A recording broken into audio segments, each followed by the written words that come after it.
नमस्कार, कार्यक्रम कल 24 मा स्वागत छ। म हुँ स्मृति। देशका प्रधानमन्त्री यति बेला जनताका स्वास्थ्यसँग नराम्रो खेलवाड गरिरहेका छन्। यो स्वास्थ्य सङ्कटका बेला उनी जनताले उपचार पाएनन् भन्ने होइन, बरु प्रतिपक्षले राष्ट्रपतिलाई तिमी सम्बोधन गरे भनेर साह्रै दुखी भएका छन्। अक्सिजन नपाएर जनता मरे, एम्बुलेन्स समयमा आएन, जनताले ज्यान गुमाए, अस्पतालमा भएका उपकरण थन्किएको छ, प्राविधिक छैनन्, दरबन्दी भएर पनि जनशक्ति खडा गर्न सकेन।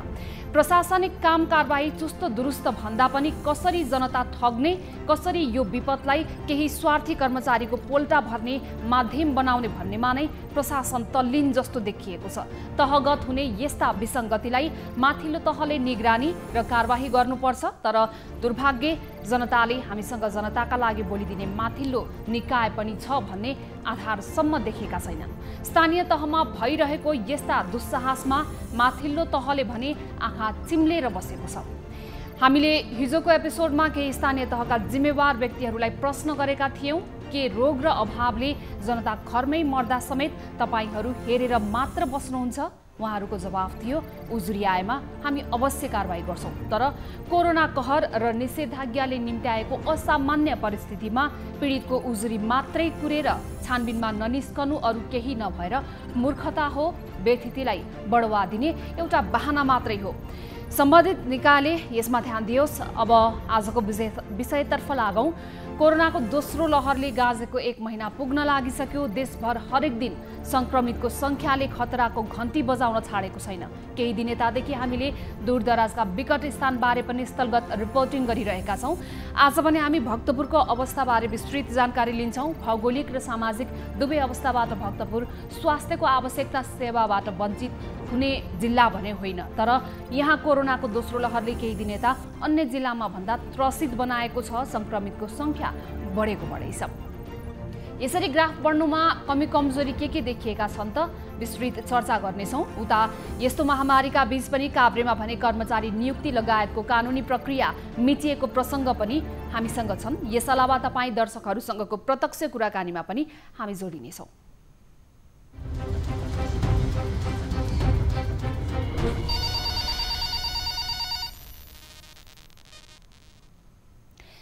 हामीलाई सम्पर्क गर्नका लागि टोल फ्री नम्बर रहेको छ 1660 01 12 424, एनसेल नम्बर रहेको छ 9801 57 24 24 र भाइबर नम्बर रहेको छ 9884 01 10 37। यी नम्बरहरूमा तपाईँ हामीलाई प्रत्यक्ष सम्पर्क गर्न सक्नुहुन्छ र त्यहाँ भएका विभिन्न समस्याको बारेमा हामीलाई रिपोर्ट टिपाउन पनि सक्नुहुनेछ। विशेष गरी हामीले लगातार रूपमा काठमाडौँ भन्दा टाढा राजधानी भन्दा टाढा रहेका दूरदराजका दुर्गम गाउँहरूको प्रसङ्ग यतिखेर उठाइरहेका छौं र ती दूरदराजमा भएका दुर्गम स्थानहरूमा सामान्य मात्रै उपचारको अभावमा पनि आम सर्वसाधारणले त्यहाँका जनताले ज्यान गुमाउनु परेको दुःखद अवस्था छ। यद्यपि त्यहाँ स्वास्थ्य परीक्षणका किटको अभाव छ।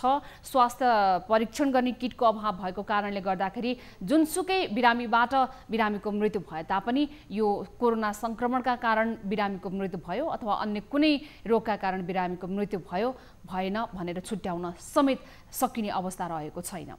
यो त भयो काठमाडौँ देशको राजधानी भन्दा टाढा भएका दुर्गम स्थानहरूको अवस्था। त्यहाँको अवस्था यस्तो छ, त्यहाँ अक्सिजन छैन, काम गर्ने स्वास्थ्य कर्मी छैनन्, उपकरण बल्ल पुर्याइएको छ तर उपकरण सञ्चालन गर्नको लागि प्राविधिकहरू छैनन्। यो अवस्था धेरै जसो जिल्लाहरूमा देखिएको छ। निरन्तर रूपमा हामीले ती जिल्लाहरूको स्थलगत रिपोर्टिङ गरेर यहाँहरूलाई देखाइरहेका छौं। त्यति मात्रै होइन, ती जिल्लाहरूमा रहनुभएका सम्बन्धित निकाय र सम्बन्धित निकायका जिम्मेवार व्यक्तिसँग पनि हामीले यो विषयमा बृहत रूपमा छलफल गरिरहेका छौं। यद्यपि उहाँहरूले यसमा कुनै एउटा निकायले मात्रै एउटा स्थानमा भएको यस किसिमको लापरवाही, यस किसिमको अवस्थालाई सुधार ल्याउन नसकिने भन्दै सम्पूर्ण निकाय र सम्पूर्ण तहगत स्थानीय तहहरूको समन्वयता आवश्यक भएको बताइरहनु भएको छ। हामी चाहन्छौं सम्बन्धित सबै स्थानीय निकायहरूले यसमा समन्वयात्मक भूमिका खेलुन् र आवश्यक पर्ने नीति निर्माण र सही योजनाका साथमा परिणाममुखी काम गर्न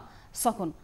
आज भने काठमाडौँबाट धेरै टाढा नभएको भक्तपुर, यद्यपि भक्तपुरमा भने यो यसभन्दा अगाडि यति धेरै सङ्ख्यामा कोरोना सङ्क्रमितहरू भेटिएको र मृत्यु हुने दर पनि बिस्तारै बढ्दै गएको भनेर रिपोर्टिङ हामीलाई प्राप्त भएको छ। केही दिन यताबाट यो 2-4 दिनको ग्राफलाई मात्रै हेर्ने हो भने भक्तपुरको यो अवस्था रहेको छ। भक्तपुरबाट हामीलाई हाम्रा टिभी जर्नलिस्ट रामगोपाल तमखुले त्यहाँको अवस्थाबारे थप विस्तृत जानकारी गराउनुहुनेछ आजको कार्यक्रममा। विशेष गरी कोरोनाको यो दोस्रो किसिमको प्रवृत्ति, दोस्रो किसिमको संक्रमण अलिकति झुक्क्याउने खालको पनि छ। त्यो कारणले गर्दाखेरि अहिलेसम्मको संक्रमितहरूको यो ग्राफलाई हेर्दा र अहिलेसम्म जुन किसिमले रोगले संक्रमण गरिरहेको छ, भाइरसले संक्रमण गरिरहेको छ, त्यसलाई बुझ्नलाई नै अलिकति धेरै समय लाग्ने देखिएको छ। कतिपय अवस्थामा कुनै व्यक्तिलाई भाइरसले आक्रमण गरिसकेपछि 2-4 दिनभित्रमै, 1 हप्ताभित्रमै उसमा लक्षणहरू देखिने अवस्था पनि देखिएको छ भने कतिपय केसहरूमा अहिले चिकित्सकहरूले दिएको जानकारी अनुसार एउटा व्यक्तिमा भाइरसको संक्रमण भइसकेपछि पनि झन्डै 2 देखि 3 सातासम्ममा मात्रै लक्षण बाहिर देखिने समस्या पनि देखिएको छ, जसले गर्दाखेरि अझ बढी सचेत भएर बस्नुपर्ने देखिएको छ आम सर्वसाधारण। यद्यपि काठमाडौँ वरपरकै नजिकका जिल्लाहरूमा भने यतिखेर कोरोना संक्रमण हो होइन भनेर छुट्याउनको लागि स्वास्थ्य परीक्षण गर्ने किटहरू सकिएको छ। एन्टिजेन परीक्षणको किट यसभन्दा अगाडि नै सकिसकेको भनेर जानकारी गराएको छ त्यहाँको स्थानीय प्रशासनले भने। पीसीआर गर्न आवश्यक पर्ने किट पनि यति बेला सकिएको छ। पीसीआर एक त एन्टिजेन पहिलेबाट नै किटको अभावको कारणले गर्दाखेरि ठप्प प्राय भएको छ। केही जिल्लाहरूमा भने यतिखेर पीसीआर गर्ने किट पनि नभएको कारणले गर्दाखेरि पीसीआरको सम्भावना पनि देखिएको छैन, जसले गर्दाखेरि त्यहाँका स्थानीयहरू त्रसित भएर घरभित्रै थुनिएर बस्नुपर्ने र आफूलाई देखिएका केही सामान्य लक्षण देखिहाले पनि त्यसको कुनै पनि समाधान अथवा कुनै पनि यो हो होइन भनेर स्वास्थ्य चौकीसम्म पुग्ने अवस्था नभएको कारणले गर्दाखेरि डर र त्रासमा नै उहाँहरू बचिरहन बाध्य हुनुभएको छ। भक्तपुरतर्फ लागौँ। भक्तपुरबाट हाम्रा टिभी जर्नलिस्ट रामगोपाल तमखु हुनुहुन्छ। विशेष गरी भक्तपुरबाट हामीलाई प्राप्त त्यहाँका दृश्यहरू पनि छन्। भक्तपुरका दृश्यहरू हामी यहाँलाई देखाउँछौँ। त्यहाँ जुन हिसाबले यतिखेर कोरोनाको दोस्रो लहरको संक्रमणले त्यो भक्तपुर जिल्लालाई प्रभावित गरेको छ। यद्यपि यसभन्दा अगाडि गत वर्ष पनि भक्तपुरमा जुन हिसाबले लकडाउनको अवस्थामा त्यसलाई एकदमै कडाइका साथ हामीले पालना गरिरहेका छौँ र त्यसमा कडा निगरानी पनि गरिरहेका छौँ भनेर भक्तपुरको प्रशासनले भनिरहँदा पनि त्यस किसिमको संक्रमण अलिकति छिटो तीव्र रूपमा फैलिएको भन्ने गुनासाहरू प्रशस्त आइरहेका थिए। लगभग यो पटक पनि कोरोनाको निषेधाज्ञा जारी गरिएको यति लामो समय बितिसक्दा पनि संक्रमण र संक्रमित हुनेहरूको सङ्ख्यामा पनि कमी आउन सकेको छैन। यद्यपि यो 1 हप्ता पछाडि, यो 1 हप्ताको बीचमा भने काठमाडौँ लगायत अन्य केही जिल्लाहरूको दैनिक ग्राफमा उतार चढाव देखिए तापनि त्यस किसिमको सामान्य उतार चढाव मात्र पनि अथवा त्यस किसिमले कहिले घट्ने अथवा कहिले बढ्ने नभएर हरेक दिन बढिरहेको अवस्था भक्तपुरमा छ। त्यहाँको सामान्य जनजीवन त त्यहाँको यहाँ अहिले लागू गरिएको निषेधाज्ञाको कारणले गर्दाखेरि सामान्य जनजीवन त प्रभावित बनेको छ नै, सँगसँगै यतिखेर कोरोना संक्रमणको दोस्रो लहरको ग्राफ पनि भक्तपुरमा बढिरहेको अवस्थामा छ। हामीसँग टिभी जर्नलिस्ट रामगोपाल तमखु यतिखेर जोडिनु भएको छ। उहाँसँग हामी विस्तृत रूपमा जानकारी लिन्छौँ। भक्तपुरमा जारी गरिएको निषेधाज्ञा नै लागू गर्न नसकिएको कारणले गर्दाखेरि अथवा निषेधाज्ञामा कडाई गर्न नसकिएको कारणले गर्दाखेरि स्थानीयहरू हिँडिरहनु भएको छ र समुदायमा संक्रमण फैलिरहेको छ। यसको मुख्य कारण के हो त? हामी विस्तृत जानकारी लिन्छौँ। रामगोपाल तमखु यतिखेर जोडिनु भएको छ। रामगोपाल, जस्तो अब यहाँले नै भने अनुसार पनि केही दिन यतादेखि भक्तपुरमा भने कोरोनाबाट संक्रमित हुनेहरूको ग्राफ बढिरहेको छ। संक्रमितको सङ्ख्याले जे देखाइरहेको छ त्यसले निषेधाज्ञा लागू गरिएका बावजुद पनि यो सङ्ख्या घट्ने क्रम भने देखिएको छैन। विशेष गरी अन्य जिल्लाहरूमा भने कहिलेकाहीँ कुनै दिनमा घट्ने, कुनै दिनमा बढ्ने भएको कारणले गर्दाखेरि अलिकति आशा लाग्दो अवस्था देखिए तापनि त्यस किसिमको अलिकति घट्ने र बढ्ने मात्रै पनि नभएर बढी मात्र रहेको छ भक्तपुरमा चाहिँ। यस किसिमले एकोरो रूपमा संक्रमितहरूको सङ्ख्या बढ्नुको कारण चाहिँ के हुन सक्छ रामगोपाल? सङ्क्रमितहरू बढिरहेको यो अवस्थाले गर्दा हामीले यो विश्वको हाराहारीमा भइरहेको अहिले जुन दिन हप्ता अगाडिको जुन विभिन्न चाडपर्व भोट भटेरहरू त्यसले गर्दा पनि बढेको हो कि भनेको हामी शङ्का गर्न सकिन्छ।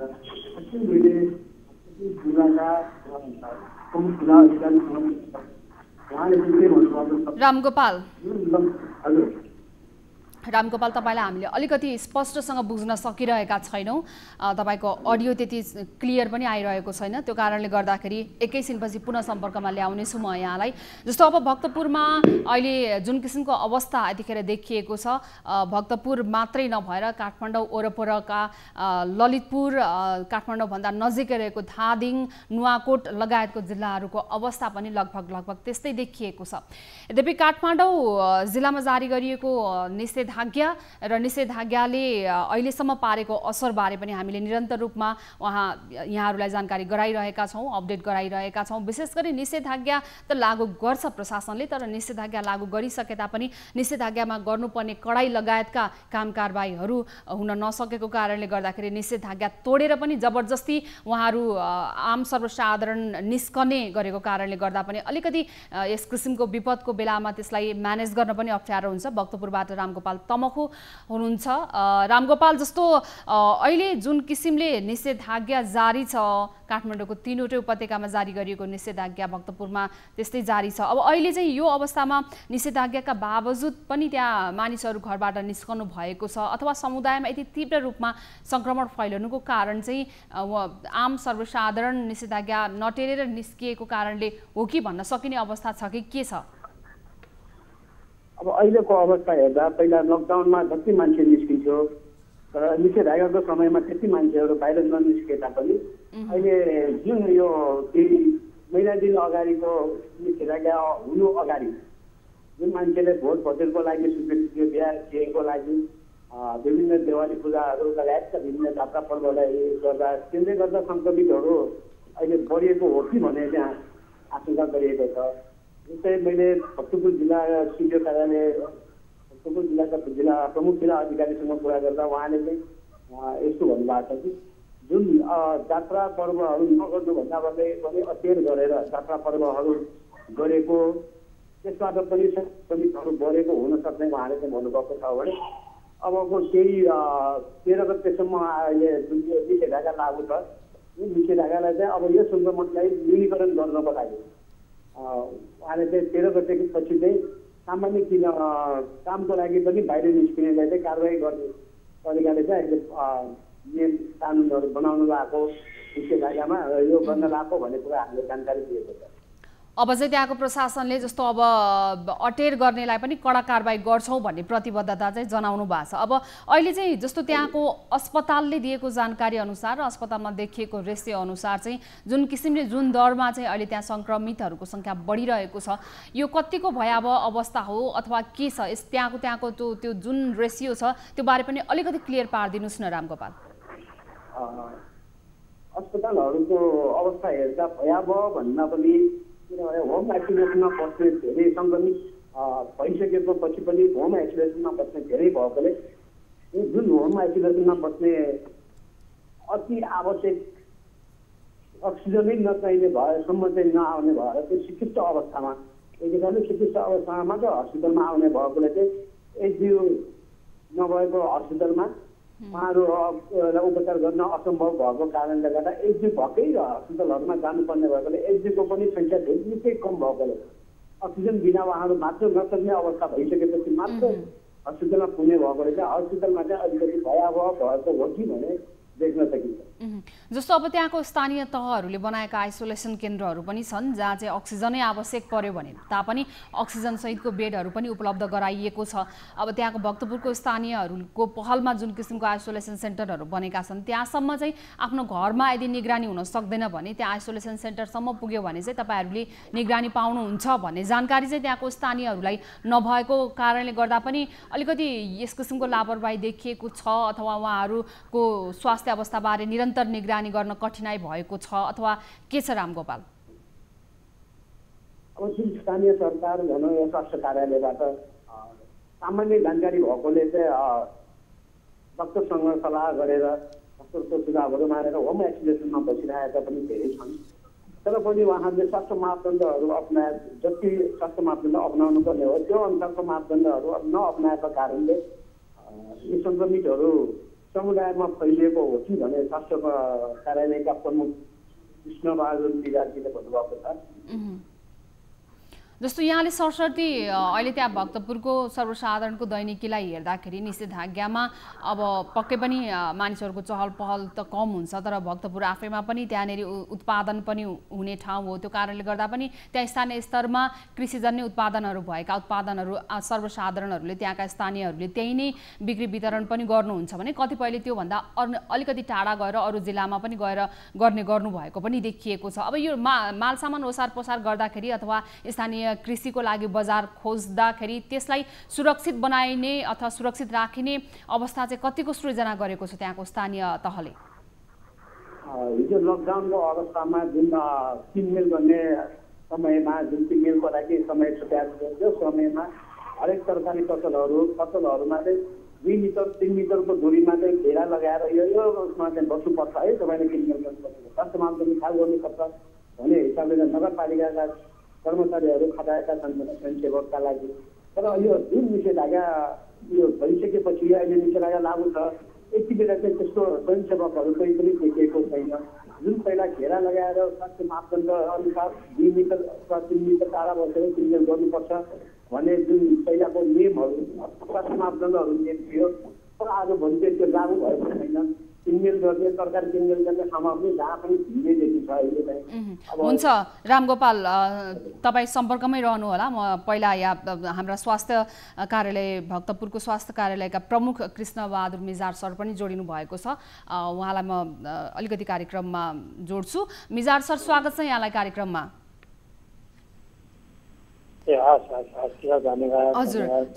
हजुर, अब अहिले चाहिँ विशेष गरी भक्तपुरको हकमा चाहिँ अन्य जिल्लामा कहिलेकाहीँ अकल झुकल ग्राफहरू तलमाथि देखिए तापनि भक्तपुरको चाहिँ एउटै मात्रै ग्राफ देखियो जुन बढेको बढै छ भन्नेमा अलिकति चासो हो। यतिखेर चाहिँ भक्तपुरमा हामीलाई जानकारी प्राप्त भएअनुसार बिरामीहरू अस्पतालसम्म आइपुग्ने अवस्था बनेको छैन भन्ने पनि छ।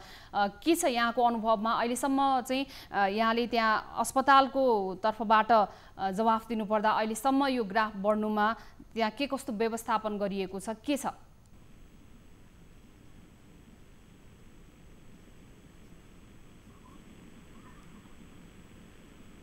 मिजार सर। हजुर, तपाईले प्रश्न सुन्नुभयो मेरो? हजुर, अहिले चाहिँ जुन किसिमले भक्तपुरमा संक्रमितको दर बढेको छ नि सर, त्यसको मुख्य कारण चाहिँ के भयो भन्ने लाग्छ यहाँलाई? ठ्याक्कै नै यो भनेर भन्न सक्ने अवस्था चाहिँ त छैन होइन। खास के हो भनेदेखि बिरामीहरूको जुन कन्ट्याक्ट ट्रेसिङ गर्नुपर्ने, बिरामीहरूलाई आइसोलेसन सेन्टरमा राख्नुपर्ने अथवा होम आइसोलेसनमा सुरक्षित रूपमा राख्नुपर्ने, त्यो राख्न नसकिएको कारणले गर्दाखेरि पनि केसहरू चाहिँ नि सर्दै गएको अवस्थाहरू चाहिँ भएको छ। मुख्य कारण चाहिँ यी नै हुन्। जस्तो अब भक्तपुरको सवालमा संक्रमितको संख्या बढेपछि र संक्रमितको मृत्यु हुने दर पनि सँगसँगै त्यतिकै बढेको छ, संक्रमित मात्रै बढ्नु भएको छैन, मृत्यु दर पनि बढेको यो अवस्थामा चाहिँ एउटा बिरामीको कन्ट्याक्ट ट्रेसिङ लिनु पर्यो भने चाहिँ के कस्ता अप्ठ्याराहरू छन् तपाईँहरूले? जस्तो अब सम्बन्धित निकायले कन्ट्याक्ट ट्रेसिङ गर्न नसक्नुमा अप्ठ्यारा चाहिँ के भएको कारणले गर्दाखेरि यो गर्न सकिएको छैन? अप्ठ्यारो त कारणहरू त केही छैन होइन।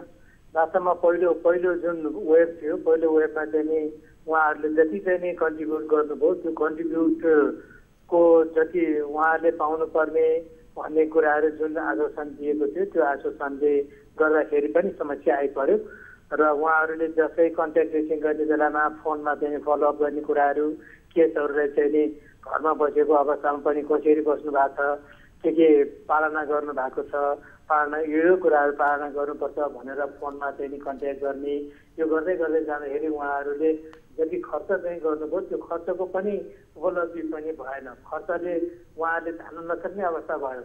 फोनको खर्च पनि उहाँहरूले पाउन सक्नु भएन।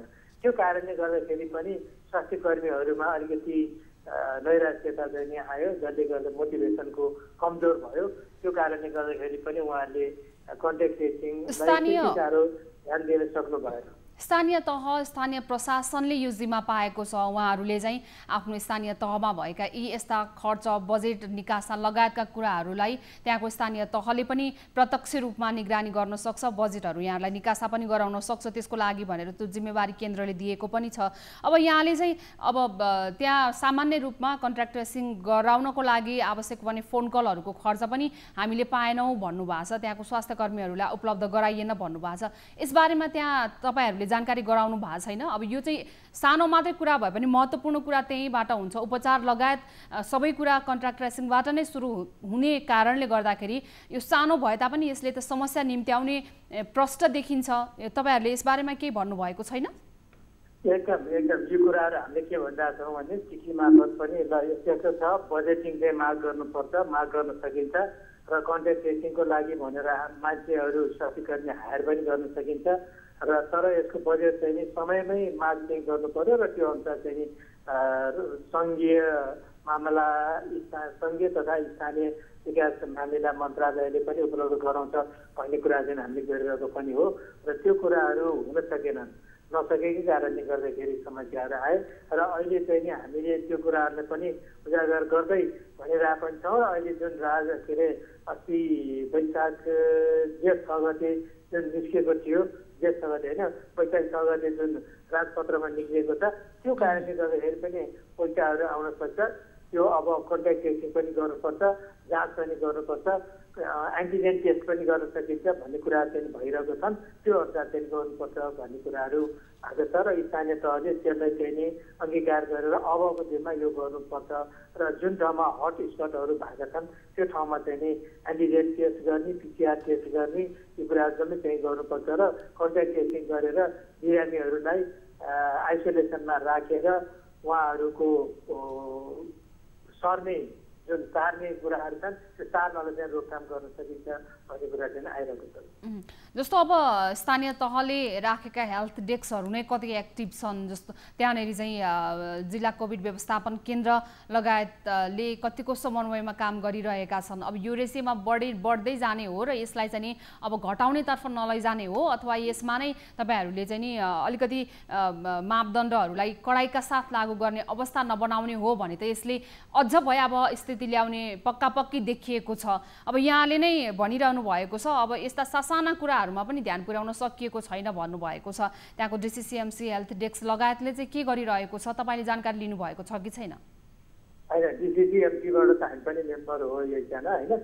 हामीले यो धेरै निर्णयहरू गरेका छौँ स्थानीय तहले गर्नुपर्ने र कुराहरू के हुन् भन्ने कुराहरू हामी सङ्घ स्वास्थ्यकर्मी नभए पनि स्थानीय तहमा चाहिँ प्रत्येक हेल्थपोस्टहरूमा प्रत्येक स्वास्थ्य संस्थाहरूमा स्वास्थ्यकर्मीहरू हुनुहुन्छ।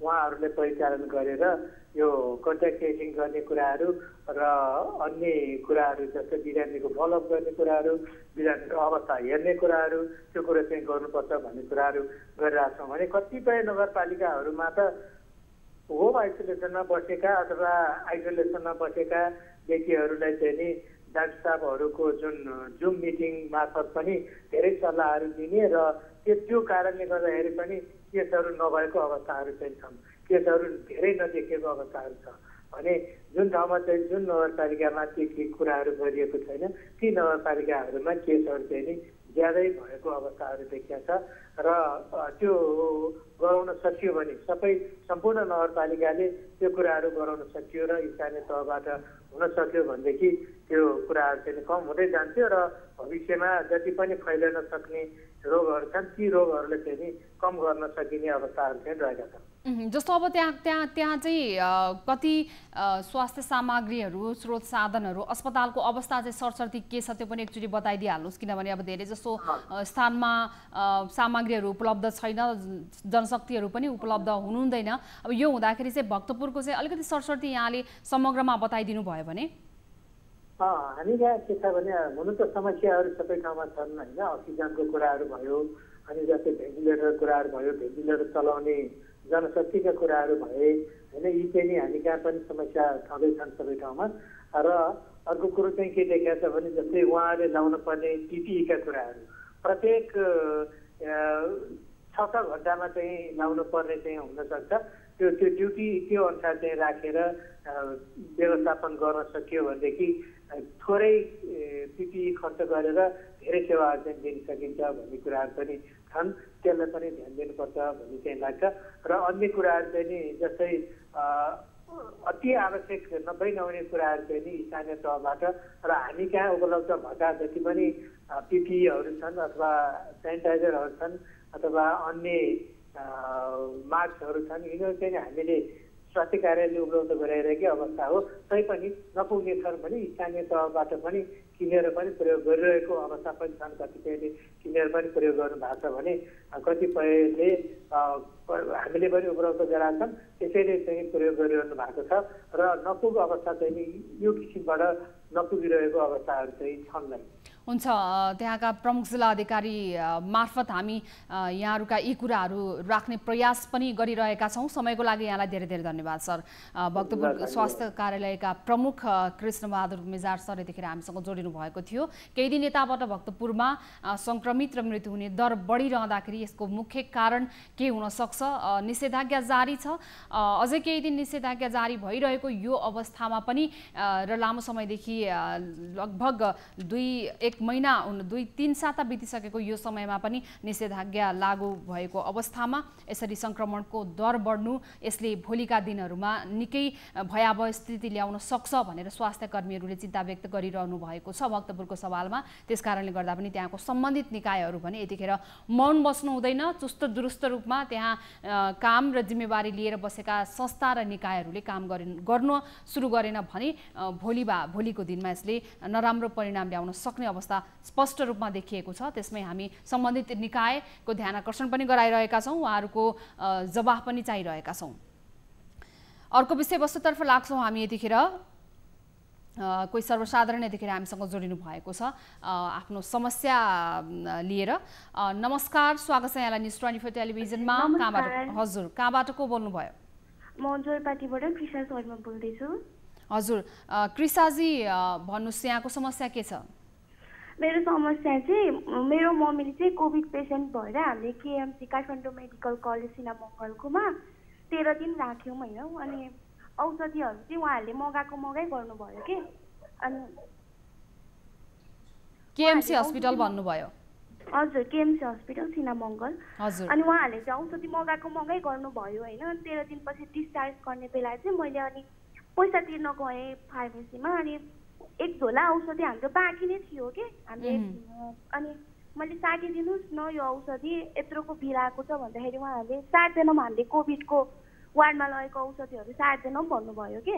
अनि मसँग अर्को एउटा मान्छे पनि हुनुहुन्थ्यो, अनि उहाँले पनि 2 झोला छ औषधि, त्यत्तिकै तपाईँहरूले 60 दिनुपर्ने हो नि त यो औषधि, त हाम्रो त्यत्तिकै कहाँबाट पैसा आउँछ र भन्दाखेरि हुँदैन त्यो हुँदैन हामी 60 दिनौँ भनेर भन्नुभयो। अनि मैले अझ उहाँलाई 14 दिनपछि ल्याउँछौँ नि त हामी त्यो औषधि, 60 दिनुहोस् न त, 14 दिनपछि त जान्छ भनेर भन्दाखेरि हुँदैन तपाईँहरू न्यू नखोज्नुहोस् हुँदैन भनेर उहाँहरूले 60 दिनु भएन कि औषधि नै। प्रयोगमा नआएको औषधिको पनि तपाईँले एडिसनल बिल तिर्नु पर्यो भन्ने चाहिँ यहाँको समस्या हो? हजुर, जस्तो बिलमा चाहिँ कति जति रकमको यो औषधि 2 झोला भन्नुभएको छ यहाँले भने अनुसार हामी सजिलै अनुमान लगाउन सक्छौँ। आवश्यकता भन्दा दोब्बर तेब्बर औषधि मगाइएको हुन सक्छ भन्ने अनुमान लगाउन सकिने अवस्था पनि बन्यो यहाँले भनिरहँदाखेरि, जसरी यहाँले बताउनु भएको छ। कति जति बिल धेरै पैसा तिर्ने गरी तपाईँले चाहिँ त्यो औषधि आफूसँग राख्नुभयो जुन प्रयोगमा पनि आएन? त्यही 5, 6, 7, 8 हजारै होला सायद। यो अलि बढी नै हामीले त जसरी भए पनि तिर्यौँ होइन। त्यो अब उहाँहरूले जिद्दी गर्नुभयो तिर्यौँ, हामी भन्दा नसक्ने मान्छेले त यो कसरी तिर्नुहुन्छ त?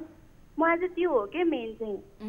तपाईको बिरामीलाई त्यहाँ उपचारमा राखेको समयमा यो औषधि चाहिन्छ भनेर उहाँहरूले लेखेर बिल बनाइदिनु भएको औषधि मात्रै यहाँले किन्नु भएको हो अथवा बिल बनाउँदाखेरि छुट्टा-छुट्टै बिल बनाएर तपाईले कहिले फार्मेसीबाट आफै ल्याउनु भयो अथवा अस्पतालले होइन उहाँहरूले लेख्दिनै भएको औषधिहरू लिएर आएको अस्पतालले नै तपाईलाई स्पेशली लेखेर एउटा स्पेसिफिक औषधिको नाम लेखेर यो औषधि चाहिँ चाहिन्छ भनेर मात्रा परिणाम सबै तोकेर दिएको औषधि यहाँले किन्नु भयो हजुर त्यो मात्रै लिएर आएको अरु एक्स्ट्रा लिएर आकै छैन उहाँहरूले यो औषधि प्रयोग नहुने औषधि तपाईले धेरै औषधि चाहिँ किन मगाउनु भयो भनेर चाहिँ सोध्नु भयो कि सोध्नु भएन यहाँले मैले यो सोध्दाखेरि चाहिँ ला हामीले 2500 होला भनेर मगाएको हो 12 घण्टाको लागि मगाइदिनु हुन्थ्यो कि उहाँहरूले औषधिहरू चाहिँ अनि उहाँहरूले चाहिँ अनि ला हामीले त 60 भनेर मगाएको हो साट्नु भएन भन्नुभयो कि लास्टमा चाहिँ आउने बेला चाहिँ अस्पतालमा तपाईहरुले अस्पतालले चाहिँ किसिमको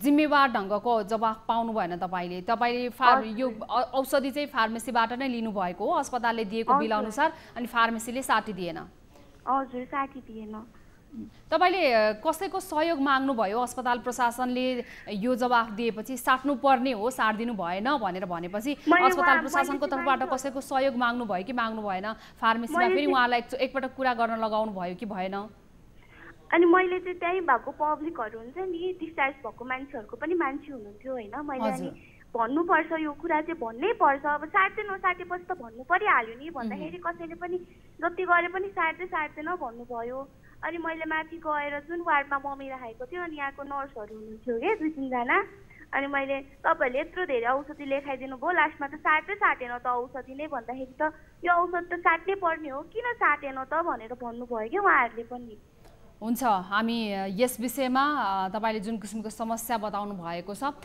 त्यो समस्या अरु बिरामीहरुलाई पनि परेको हुन सक्छ यस विषयमा हामी फलोअप गर्ने छौं र यससँग सम्बन्धित निकायहरुको जवाफको पनि खोजी गर्ने छौं धन्यवाद कृष्णा जी यहाँलाई कृष्णा शर्मा हुनुहुन्थ्यो हामीसँग जोरपाटीबाट जोडिनु भएको थियो यी यस्ता सामान्य लाग्ने तर बिरामीहरु भने मर्कामा दिनदिनै परिरहने यस किसिमका देख्दाखेरि साना र सामान्य लाग्ने समस्याहरु पनि यतिखेर आम सर्वसाधारणले झेलिरहनु परेको छ हामीले सुरुवातमै भनिहाल्यौ जुन बेलामा विपद हुन्छ विपदको समयमा पारेर ठग्न खोज्ने र केही सीमित स्वार्थी व्यक्तिहरुको खल्ती भर्न खोज्ने प्रशस्तै भेटिन्छन् ती ठगहरुबाट अथवा त्यस किसिमका मानसिकता बोकेका व्यक्तिहरुबाट संस्थाहरुबाट जोगिनुपर्छ र सबैले अलिकति सचेत हुने हो र आफूमाथि भएका यी यस्ता लापरवाहीका घटनाहरु रिपोर्ट गर्ने सम्बन्धित निकायसम्म तपाईले यी घटनाहरुलाई उजुरी गरिदिनु भयो भने अथवा यसरी आम सर्वसाधारणसम्म एउटा मिडिया मार्फत सञ्चार माध्यमबाट तपाईहरुले ल्याइदिनु भयो भने अरु थप व्यक्तिहरु ठगिनेबाट जोगिन पनि सक्नुहुन्छ यो समयमा एक त स्वास्थ्यको जुन किसिमको अवस्था बनिरहेको छ यो अवस्थामा कुनै पनि पीडित व्यक्तिको परिवारमा जो बिरामी हुनुहुन्छ उहाँहरुको बिरामी अथवा पीडितकै कारणले गर्दाखेरि त्यो परिवार एक त यसै पनि तनावमा भएको हुन्छ र पीरमा भएको बेलामा तनावमा भएको बेलामा त्यो परिवारमाथि अथवा त्यो बिरामीमाथि पीडितमाथि यस किसिमको ठगीहरु हुने गर्छ यो मात्रै होइन एउटा प्रतिनिधि घटना मात्रै हो त अरु थुप्रै यस्ता घटनाहरु छन् जहाँनेरि बिरामीको परिवारलाई अथवा बिरामीको भावनासँग खेलेर परिवारको भावनासँग खेलेर ठग्नेहरु धेरै देखिएको छ विशेष गरी यो पहिलो पटकको कोरोनाको जुन लहर थियो त्यो बेलामा पनि यस किसिमका छिटपुट घटनाहरु आएका थिए तर यो अहिले दोस्रो पटक जुन किसिमको एउटा कहाली लाग्दो अवस्था बनिरहेको छ स्वास्थ्यको क्षेत्रमा चारैतर्फबाट चौतर्फी रूपमा दबावमा आम सर्वसाधारण परेका छन् चौतर्फी दबावमा बिरामी परेका छन् र चौतर्फी दबावमा सर्वसाधारणले जुन किसिमले सम्बन्धित निकायको जवाफ साथ सहयोग पाउनुपर्ने हो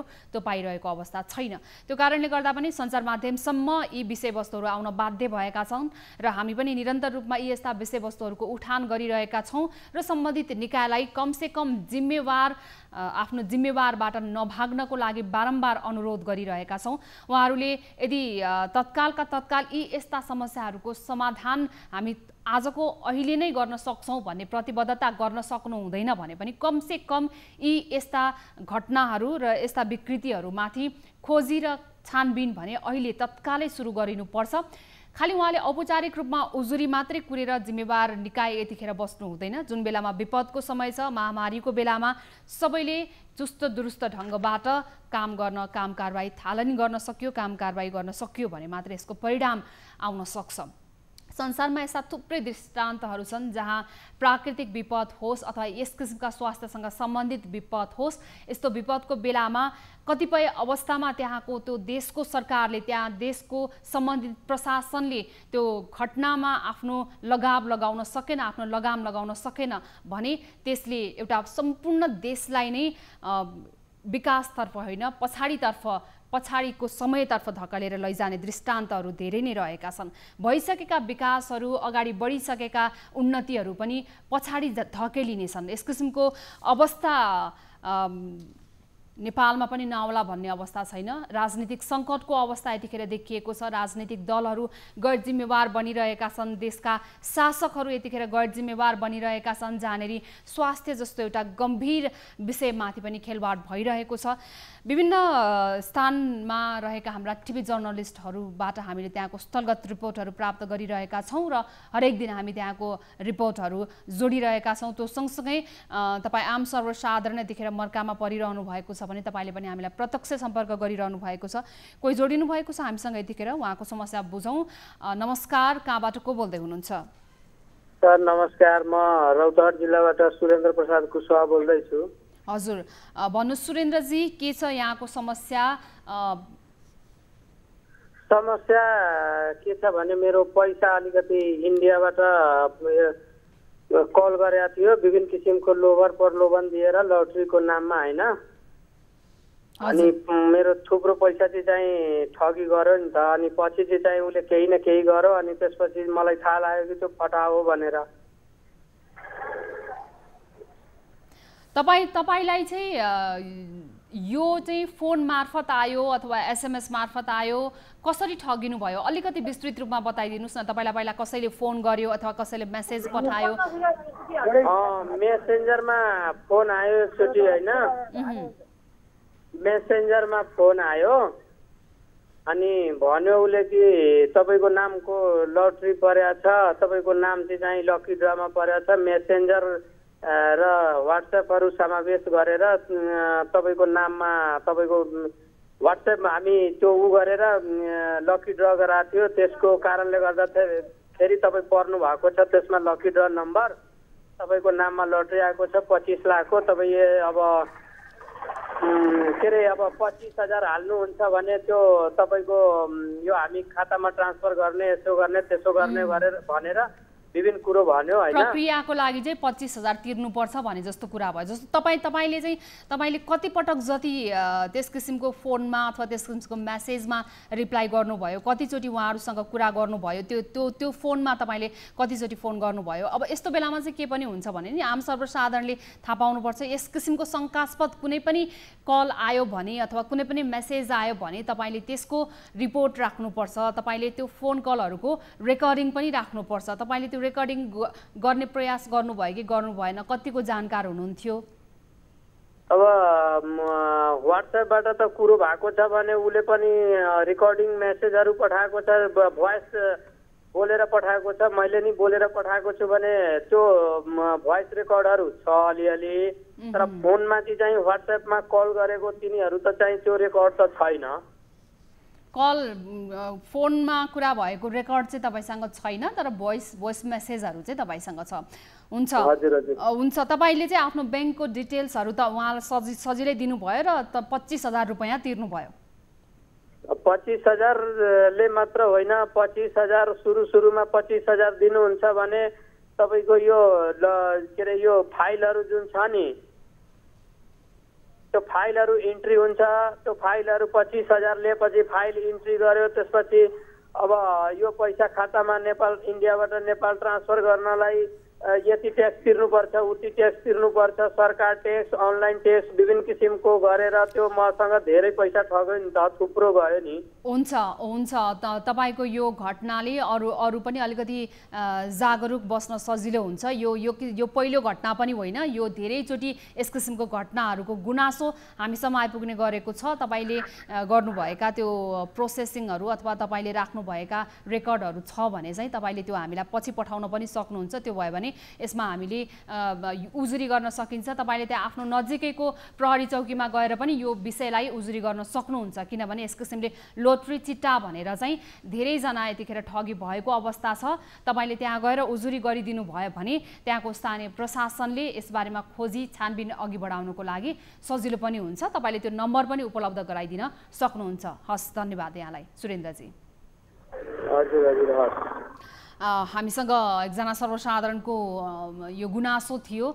यहाँहरूले पनि यो अनुभव गर्नुभएको हुनसक्छ। कतिपय सर्वसाधारण यति सिधा जनताहरू हुनुहुन्छ, उहाँहरूलाई थाहा पनि छैन यसरी आउने गरेका यी फोन कलहरू। तपाईँले यदि कुनै पनि चिठा भर्नु भएको छैन तर अकस्मात तपाईँलाई कुनै नचिनेका नम्बरहरूबाट, अन्जान नम्बरहरूबाट भाइबर, व्हाट्सएप, मेसेन्जर लगायतको स्थानमा यस किसिमका मेसेजहरू आयो भने चाहिँ तपाईँले यो चाहिँ पक्कै पनि ठगीको लागि गरिएको एउटा खेल हो भनेर एकदमै सजग भएर बस्नु भए हुन्छ र यस्ता रेकर्डहरू राखेर तपाईले नजिकैको प्रहरीलाई उपलब्ध गराइदिनु भयो भने आगामी दिनमा अरू ठगिनबाट जोगिन सक्नुहुन्छ। प्रहरीले त्यसको खोजबिन खानतलासी पनि गर्नेछ। सुरेन्द्रजीको यो घटना थियो, उहाँले 25 लाख पाउने चिट्ठा मार्फत 25 लाख पाउने भन्दै मेसेज र फोन आएपछि उहाँले त्यहाँबाट इन्डिकेट गरे अनुसार आफ्नो पैसा तिर्दै जानुभयो। 25,000 मात्रै होइन, मैले त धेरै नै तिरेको छु भन्नुभयो। हामीले त्यसको डिटेल पछि लिनेछौँ र सम्बन्धित प्रहरी समक्ष पनि उजुरी गर्नुहोस् भनेर हामीले लगाएका छौँ। यतिखेर अर्को कोही सर्वसाधारण जोडिनु भएको छ, उहाँको समस्या सुनिहाल्छौँ। नमस्कार, कहाँबाट को बोल्नुभयो? हजुर हजुर नमस्ते, कहाँबाट को बोल्नुभयो? तपाईँको समस्या के छ बताउन सक्नुहुन्छ? हजुर, म उर्लाबारी मोरङबाट पदम भण्डारी। हजुर, सम्झना दिदी हुनुभयो होइन? हजुर पदमजी, मोरङबाट फोन गर्नुभयो? हजुर दिदी, सम्झना दिदी होइन त? हजुर हजुर भन्नुहोस् त तपाईँको समस्या के छ? हजुर, मैले 26 गतेको जुन सिधा कुरा जनता सा कार्यक्रममा नि हजुरलाई मैले प्रत्यक्ष हजुरसँग बोलेको थिएँ नि। उर्लाबारीको एक सुन पसलले 12 करोड लिएर 300 जनाको 12 करोड लिएर फरार भएकोमा मैले हजुरलाई नि त्यतिखेर नि मेरो कुरा भएको नि। हुन्छ, ठिक छ। तपाईँको सिधा कुरा जनतासँगको हामीले रिपोर्ट प्रसारण गरिसकेका छौँ। तपाईँको गुनासोमा केही सुनवाई भएन अथवा केही भयो भने तपाईँले हामीलाई फेरि गुनासो गर्न सक्नुहुन्छ। त्यसको विस्तृत रिपोर्ट हामी फेरि बनाउनेछौँ, सिधा कुरा मार्फत देखाउनेछौँ, हाम्रा अरू कार्यक्रमहरू मार्फत पनि देखाउनेछौँ। भन्नुहोस् तपाईँको समस्या के छ? समस्या के भने सम्झना दिदी, उर्लाबारी नगरपालिका 6 नम्बर वार्डमा राजेश नामले चिन्ने गोपाल गौतमको सुन पसलमा म पदम भण्डारीको 15 लाख सहित 300 जनाको 12 करोड पैसा ठगी गरेर उनी फरार भएका छन् र उनकी श्रीमती अहिले नि उर्लाबारी 8 नम्बर वार्डकी वडा सचिव कार्यरत छिन्। म श्रीमान चिन्दिनँ भन्छन् र उनले आफ्ना नाममा 24वटा घडेरी किनेका रहेछन् र उनकी श्रीमतीका नाममा 26वटा घडेरी किनेका रहेछन्। त्यो हामीले 50वटा घडेरी पनि फेला पारेर अहिले पत्तो लगाएर बेलबारी मालपोत कार्यालयमा रोका गरेर राखेका छौँ। हजुर हजुर हजुर मालपोत कार्यालयमा यहाँहरूले रोकाको प्रक्रियामा पनि यो विषयवस्तु गइसकेको छ। हजुर, नगर न्यायिक समितिमा हामीले पत्र लेख्यौँ। नगर न्यायिक समितिको अनुमति लिएर हामीले 5वटा जग्गा मालपोत कार्यालय रोक्ने पनि गरेका छौँ। हामी 300 जना मध्येबाट एउटा 12 जनाको पहल समिति बनेको छ। त्यो पहल समितिले त्यो जग्गा रोका गरेको छ र मैले हजुरसँग अस्ति 26 गते बिहिबार पनि राति सिधा कुरा जनता सा कार्यक्रम हजुरसँग बोलेकै हो होइन? हजुर हजुर। अनि त्यसपछि हजुरले निरन्तर फलो गर्छु भन्नुभएको थियो। त्यसपछि हाम्रा मोरङका सिडिओ साहब कोसरी निरौला भाटाउने हामीले त्यो उजुरी दर्ता गरेका छौँ। हुन्छ पदमजी, तपाईँको जुन किसिमको यो चासो रहेको छ एकदमै जायज चासो यहाँले राख्नु भएको छ। यो विषयमा न्युज 24 टेलिभिजनले निरन्तर खबरदारी पनि गरिरहेको छ।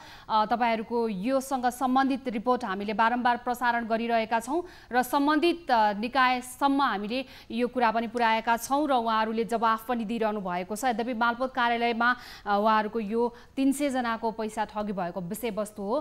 कार्यक्रम सिधा कुरा जनता मार्फत हामीले बारम्बार निरन्तर रूपमा तहमा यसको फलोअप पनि गरिरहेका छौँ र सम्बन्धित निकायसम्म यो घटना पुगेको छ। यद्यपि यो विभिन्न विषम परिस्थितिका बावजुद पनि अझै पनि त्यहाँका स्थानीय जनताले यो विषयको खबरदारी निरन्तर गरियोस् भनेर चाहिरहनु भएको छ। हामीले जिम्मेवार निकायसम्म यो विषय पुर्याएका छौँ र उहाँहरूले छिटोभन्दा छिटो यसको कारबाही खोजबिनको कामलाई पनि प्रक्रियालाई पनि अगाडि बढाउनु हुनेछ। हामी यसको थप रिपोर्टहरू पनि तयार पारेर यहाँहरूलाई प्रसारण गर्नेछौँ। पदमजीको यो चासोको लागि धन्यवाद।